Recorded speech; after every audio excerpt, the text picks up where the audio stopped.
My name is Myra Whitmore. I'm 34 years old. I'm a cardiology resident, which means I work in a hospital helping people with heart problems. I'm also a single mother raising my 3-year-old twins, Lily and Lucas. 2 months ago, I almost died. It happened after a terrible car accident. I was lying in the back of an ambulance with blood soaking through my clothes while doctors tried to keep me awake. My stomach hurt so badly I could barely breathe. My hands were shaking as I grabbed my phone. I only had one thought in my head. My children. Lily and Lucas were at home with a babysitter who had to leave soon. I needed someone to watch them while doctors rushed me into surgery. I called my parents. I thought maybe, just maybe, this would be the moment they finally acted like parents. Instead, my mother sent a message in our family group chat. "You've always been a nuisance and a burden.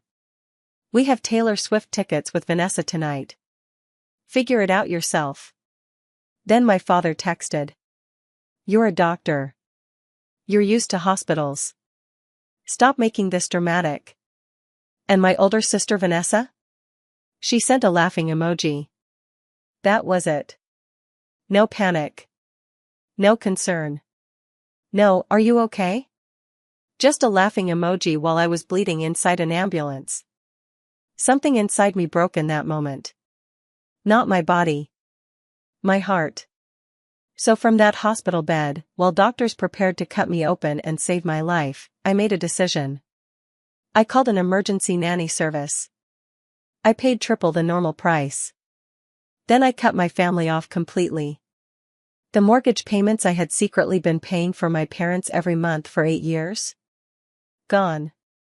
The health insurance I covered for them? Gone. The car repairs, emergency money, surprise bills, all of it? Gone. 2 weeks later, someone knocked on my door. And the person standing there changed everything. But before I tell you about that, you need to understand how my family became this way. Because people don't suddenly treat you like a burden overnight. Sometimes they train you to carry them for so long that they stop seeing you as a person at all. Growing up in my family felt like living inside a competition I could never win. My older sister Vanessa was the favorite. Everyone knew it. Nobody said it out loud. But we all knew. Vanessa was beautiful in a way that made people stop and stare. She was charming. Funny. Stylish. She could walk into a room and suddenly every conversation became about her. When Vanessa said she wanted to become a fashion designer, my mother cried happy tears. "She's so talented," Mom said proudly. Dad smiled at her like she hung the moon. Our little visionary. But when I said I wanted to become a doctor, Dad barely looked up from his newspaper. "That's practical," he said. Practical. That was all. No excitement. No pride. Just practical. I told myself it didn't matter. So I studied harder. I spent nights buried in textbooks while Vanessa traveled to fashion events and parties. I got perfect grades. I earned scholarships. I pushed myself through one of the best medical schools in the country. 4 years of college. 4 years of medical school. 3 years of residency. I worked until I was exhausted. The day I graduated from medical school should have been one of the happiest days of my life. But my parents arrived 2 hours late. "Sorry, sweetheart," Mom said while fixing her hair. Vanessa had an important meeting with an investor. Dad nodded. We had to drive her first. There were no flowers. No celebration dinner. No proud speeches. We took one quick photo in the parking lot before they rushed away again because Vanessa was emotionally stressed after her meeting. Meanwhile, 3 years earlier, the entire family had flown to New York for Vanessa's first fashion show. 5-star hotel. Front row seats. Fancy dinners. Dad posted 17 pictures online calling her our talented girl. I got a parking lot photo and a weak congratulations. Still, I defended them. I always defended them. I told myself Vanessa needed more support because fashion was harder. I told myself medicine was stable. I told myself I was strong enough to handle things alone. I didn't realize then that my parents weren't only depending on me emotionally. They were depending on me financially too. It started 8 years ago. Right after I finished medical school, Dad called me one evening. His voice sounded embarrassed. "Myra," he said softly, "we're in a little trouble this month. The mortgage payment is due, and money is tight. Could you help us? Just this once. Just this once." I transferred $2,400 to them that same night. Of course I did. They were my parents. I loved them. But just this once became every month. Soon I was paying the mortgage regularly. Then Dad lost part of his health insurance. So I paid that too. $800 every month. Then came the emergencies. The roof leak. The broken furnace. Car repairs. Unexpected bills. Every time they called, I helped. I never said no. Not once. Even after I got pregnant with Lily and Lucas.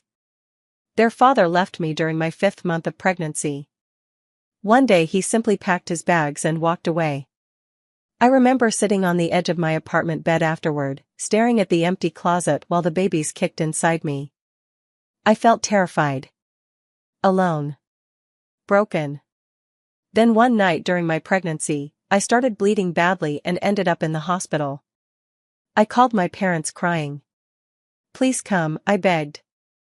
Mom sighed. "Oh honey, we wish we could, but Vanessa is very stressed after her Milan fashion show. She needs us right now." They never came. Not during the pregnancy. Not during the birth. Not during the first month when I was surviving on 2 hours of sleep while taking care of newborn twins and studying for my medical boards. But every month, the money still left my account. Mortgage. Insurance. Bills. I kept records of every payment in a spreadsheet. Maybe part of me already knew something was wrong. 8 years. More than $360,000. Enough money to buy a house. Enough money to change someone's life. And still, somehow, I was the burden. The accident happened on a Tuesday evening. I had just finished a 16-hour shift at the hospital. I was exhausted, but I was careful. The traffic light turned green. I drove into the intersection. Then suddenly. Headlights. A truck racing through a red light. The crash exploded around me. Glass shattered. Metal screamed. The side of my car folded inward. Then everything went black. When I woke up, I was inside an ambulance. Pain burned through my stomach. Someone was calling my name. "Myra. Stay with me." I blinked slowly. Dr. Marcus Smith hovered over me. Marcus worked in emergency medicine at my hospital. We'd known each other for 2 years. "Marcus," I whispered weakly. "You were in an accident," he said carefully. "You have internal bleeding. We're taking you to surgery." Surgery. My heart jumped. "My kids," I gasped. "They're with the babysitter. She leaves at 8. Marcus checked his watch. "It's 7:15. 45 minutes. That was all I had. 45 minutes to find someone to care for my children before doctors opened my body to save my life. My fingers shook as I called my parents. Dad answered after 4 rings. "We're about to leave," he said impatiently. "What is it?" "Dad, please." I could barely breathe. "I'm hurt. I need surgery. Can you and Mom watch Lily and Lucas for a few hours?" Silence. Then muffled voices. I heard my mother complaining in the background. I heard Vanessa laughing. Then the call ended. A moment later, the text arrived. The message that changed everything. I stared at it again and again. Nuisance. Burden. Figure it out yourself. My chest hurt worse than my injuries. Marcus noticed my face. "What happened?" he asked quietly. I couldn't answer. I just whispered, "Can I borrow your phone?" He handed it to me immediately. I searched for emergency nanny services. I found one with 24-hour availability. I explained everything quickly. "Yes, I'll pay extra." "Yes, send someone immediately." "Yes, contact the babysitter for instructions." 4 minutes later, my children were safe. Marcus looked at me carefully as I handed his phone back. "Can you screenshot those messages for me?" I asked. His expression darkened. "Yeah," he said softly. "I can." Then the ambulance doors opened. Bright hospital lights flooded inside. And while nurses rushed me toward surgery, I made the easiest decision of my life. I was done. The surgery lasted 4 hours. My spleen had ruptured. Doctors said if I had arrived a little later, I might not have survived. I stayed in the hospital for 5 days. 5 long days filled with pain medicine, machines beeping beside me, and nurses checking my blood pressure every few hours. My parents never called. Not once. No flowers. No apology. Nothing. But the nanny service sent me updates every day. Pictures of Lily drawing with crayons. Lucas eating pancakes. Little messages saying the twins were safe. Strangers cared more about me than my own family. On the 3rd day, I asked for my laptop. The nurse frowned. "You should be resting." "I need to handle something," I told her. I opened my banking app. 8 years of payments stared back at me. So many transfers. So much money. I canceled every automatic payment. The mortgage. The insurance. Everything. Then I blocked my mother's number. My father's. Vanessa's. I expected to cry. But instead, I felt lighter. Like I had finally put down something heavy after carrying it for years. Marcus visited later that afternoon. He brought coffee. He sat beside my bed quietly. "How are you feeling?" he asked. For the first time in years, I answered honestly. "Better." He studied me for a moment. Then he nodded like he understood exactly what I meant. 2 weeks later, I was finally home. I still moved slowly because of the surgery. My stomach ached if I stood too long. But I was alive. That Saturday morning, I was making pancakes for Lily and Lucas. Butter melted in the pan. Maple syrup filled the kitchen with sweetness. Lucas tried stacking toy blocks while Lily knocked them down and giggled. Then someone knocked on the front door. 3 sharp knocks. My heart jumped immediately. I thought it might be my parents. I wasn't ready to face them. I looked through the peephole. And froze. Standing outside was my grandfather. Thomas Carver. 70 years old. Silver hair. Sharp blue eyes. For 40 years he had been a federal judge. Even in retirement, he still carried himself with quiet authority. I hadn't seen him in almost 3 years. Every time I tried to visit, my parents always had excuses. Too busy. Too inconvenient. Too far. The moment I opened the door, Grandpa pulled me into a tight hug. "Myra," he whispered roughly. "Let me look at you." He stepped back and examined my face carefully. Then he noticed the way I held my stomach protectively. His jaw tightened. "I know everything," he said quietly. I blinked. "What?" "Eleanor told me." Aunt Eleanor. My mother's younger sister. The only person in the family who had ever questioned how I was treated.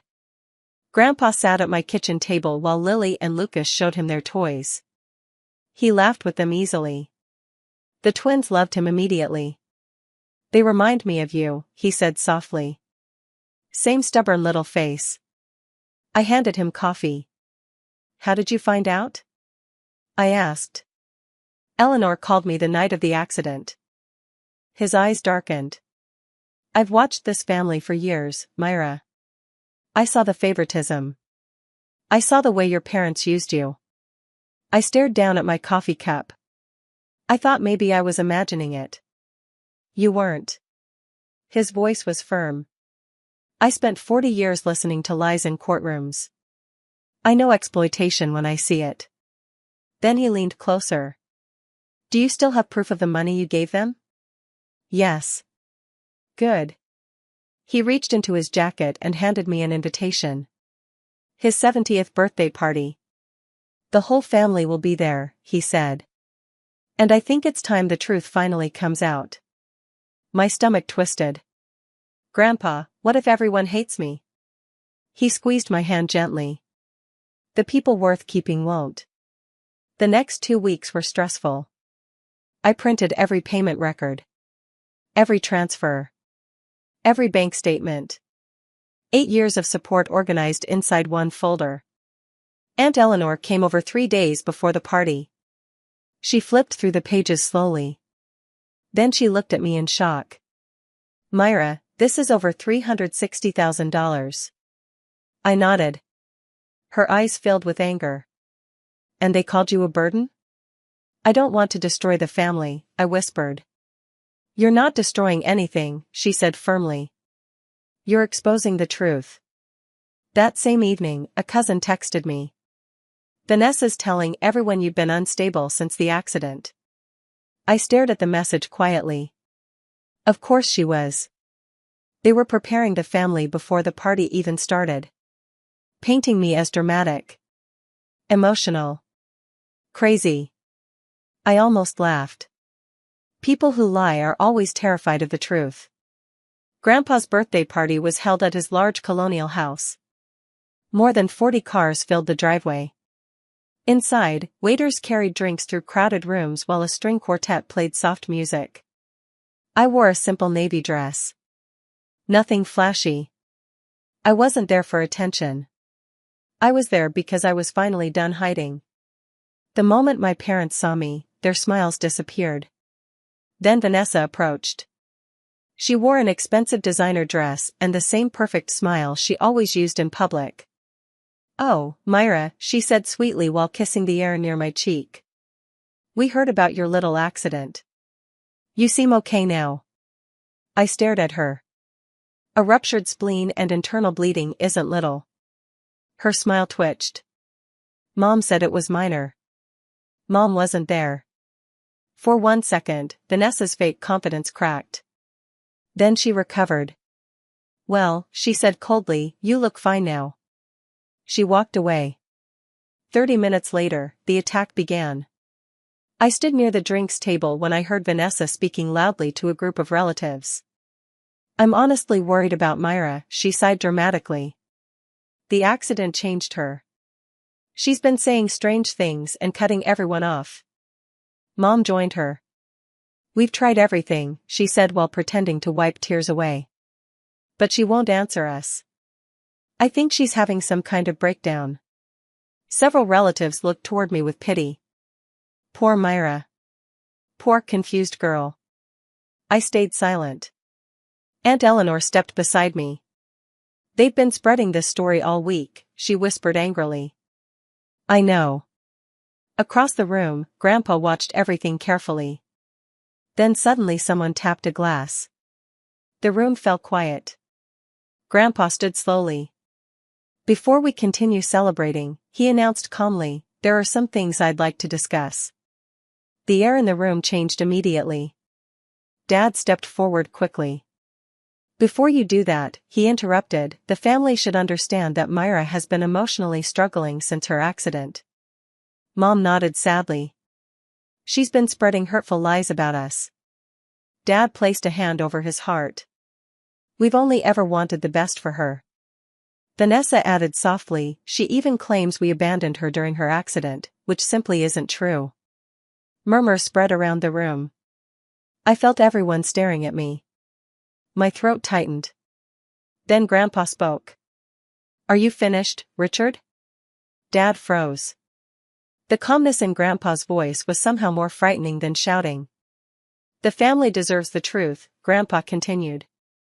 And I intend to give it to them. He walked to the center of the room slowly. Richard, he said, who has been paying the mortgage on your house for the past 8 years?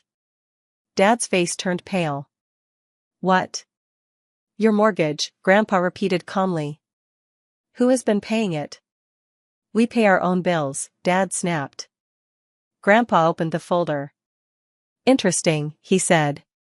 Because I have records showing 96 consecutive payments from Myra's bank account directly to your mortgage company. Gasps filled the room. Mom grabbed Dad's arm. That's not. Grandpa raised a hand. I'm only discussing facts. Then he started reading numbers aloud. Mortgage payments, $230,400. Silence. Health insurance premiums, $76,800. Several relatives stared at my parents in disbelief. Emergency expenses and repairs, approximately $45,000. He closed the folder gently. Total support from Myra over 8 years, $364,200. The room exploded with whispers. Oh my God. Are you serious? She paid for everything? Mom's face crumpled. She offered. No one forced her. Dad added desperately.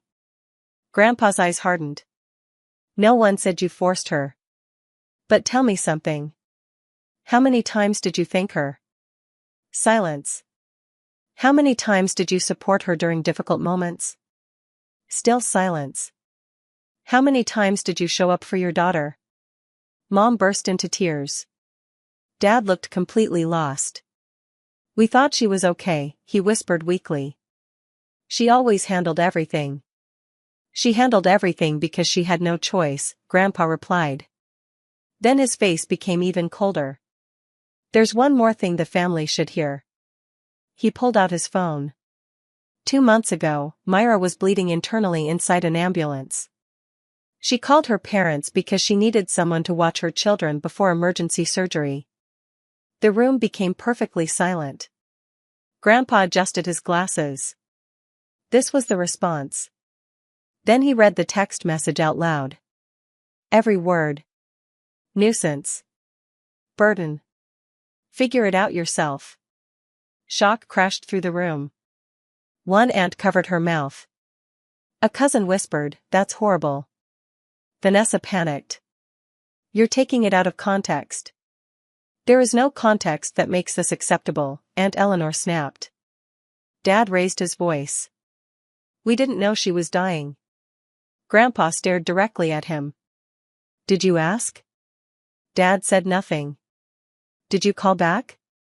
Nothing. Did you visit the hospital? Silence again. People began stepping away from my parents. Not dramatically.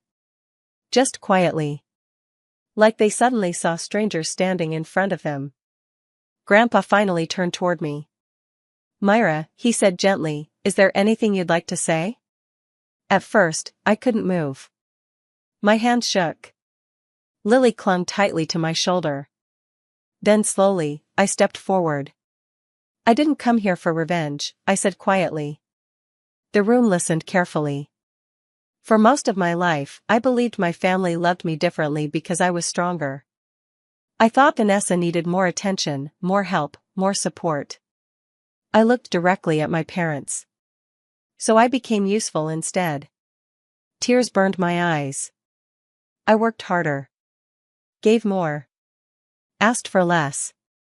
I thought if I sacrificed enough, eventually you would love me the same way. Mom started crying harder.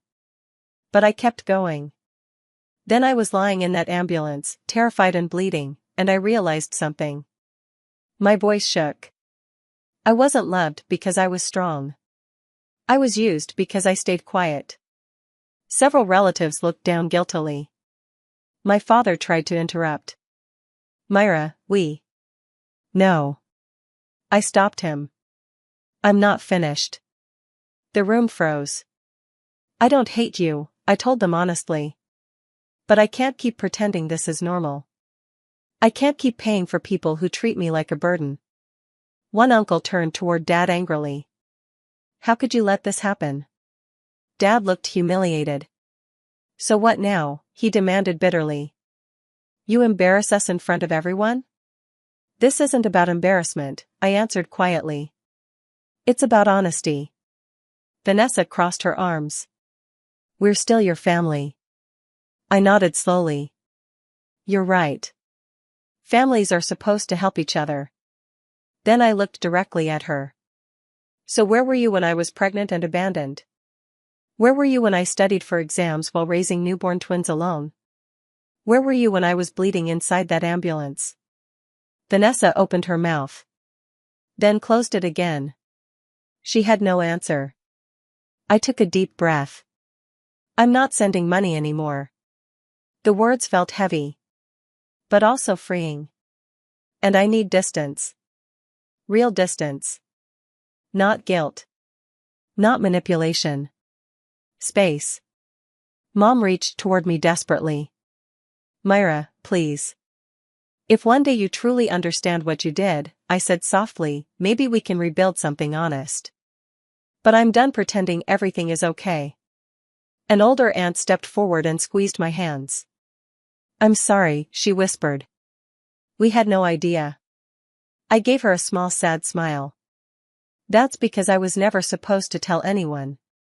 My parents left the party early. Nobody stopped them. Nobody chased after them. Vanessa followed behind with her head lowered. The silence afterward felt strange. Not tense. Just sad. Like everyone had finally seen the truth hiding inside the family for years. The aftermath came quickly. Relatives started texting me constantly. Some apologized. Some admitted they always believed Vanessa's version of events. Others confessed they never realized how much pressure I carried. The family group chat disappeared completely. Then invitations slowly stopped reaching my parents. Birthday dinners. Holiday gatherings. Family brunches. No one announced it officially. People simply stopped wanting them there. A few weeks later, Mom called me from a different phone number. I let it go to voicemail. Myra, she cried, please talk to us. This has gone too far. I listened once. Then deleted it. Because forgiveness isn't pretending nothing happened.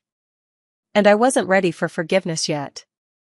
3 months later, Aunt Eleanor called me. They're selling the house, she said. I sat down slowly. What? They can't afford the mortgage anymore.